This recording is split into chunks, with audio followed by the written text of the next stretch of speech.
Ésaïe 9. Mais les ténèbres ne régneront pas toujours, sur la terre où il y a maintenant des angoisses. Si les temps passés ont couvert d'opprobre le pays de Zabulon et le pays de Nephtali, les temps à venir couvriront de gloire la contrée voisine de la mer, au-delà du Jourdain, le territoire des gentils.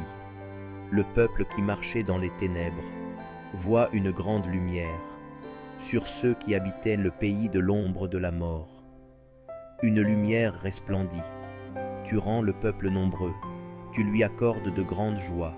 Il se réjouit devant toi, comme on se réjouit à la moisson, comme on pousse des cris d'allégresse au partage du butin. Car le joug qui pesait sur lui, le bâton qui frappait son dos, la verge de celui qui l'opprimait, tu les brises, comme à la journée de Madian. Car toute chaussure qu'on porte dans la mêlée, et tout vêtement guerrier roulé dans le sang, seront livrés aux flammes, pour être dévorés par le feu. Car un enfant nous est né, un fils nous est donné, et la domination reposera sur son épaule. On l'appellera admirable, conseiller, Dieu puissant, Père éternel, Prince de la paix. Donner à l'empire de l'accroissement, et une paix sans fin au trône de David et à son royaume, l'affermir et le soutenir par le droit et par la justice, dès maintenant et à toujours. Voilà ce que fera le zèle de l'Éternel des armées. Le Seigneur envoie une parole à Jacob, elle tombe sur Israël. Tout le peuple en aura connaissance, Éphraïm et les habitants de Samarie, qui disent avec orgueil et fierté, des briques sont tombées, nous bâtirons en pierre de taille. Des sycomores ont été coupés, nous les remplacerons par des cèdres. L'Éternel élèvera contre eux les ennemis de Rétsin, et il armera leurs ennemis, les Syriens à l'Orient, les Philistins à l'Occident. Et ils dévoreront Israël à pleine bouche.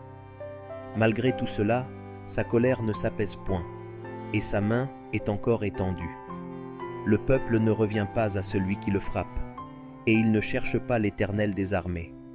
Aussi, l'Éternel arrachera d'Israël la tête et la queue, la branche de palmier et le roseau, en un seul jour.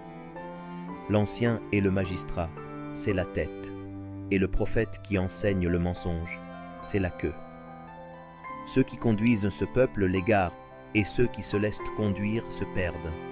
C'est pourquoi le Seigneur ne saurait se réjouir de leurs jeunes hommes, ni avoir pitié de leurs orphelins et de leurs veuves, car tous sont des impies et des méchants, et toutes les bouches profèrent des infamies.